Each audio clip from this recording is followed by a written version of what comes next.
The Socratic method. Instead of asking ChatGPT for the answers, ask it to guide you with questions. ఇది actually best practice learning లో. మనం దానికి answers అడగకుండా, అరే నువ్వు నాకు క్వశ్చన్స్ అడుగురా బై, నేను ఏమైతే చేయాలనుకుంటున్నానో దాని గురించి క్వశ్చన్స్ అడుగు నాకు అని చెప్తున్నాం. ఎగ్జాంపుల్ కి నార్మల్ అప్రోచ్ చూస్తే మనం explain how to start a business. ఈ ప్రాంప్ట్ లో ఏంది, ఎట్లా, ఎందుకు అన్నట్టు ఏం డీటెయిల్స్ లేవు.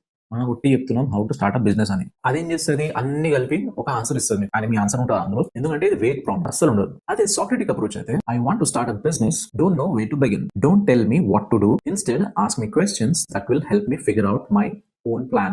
Ask one question at a time and let me answer. Based on my answer, ask next question. The goal, help me discover my business idea and first steps through questions. నేను ఒక business start చేయాలనుకుంటున్నా, నేను ఏం చేయాలో నువ్వు నాకు చెప్పకు. Instead నాకు క్వశ్చన్లు అడుగు, to figure out or to help me to figure out my own plan. ఒకసారి ఒకటి క్వశ్చన్ అడుగు, నేను మళ్ళీ దాని ఆన్సర్ ఇచ్చే వరకు గమ్మున కూర్చో. అడిగినా కదా అని ఇయ్యకు.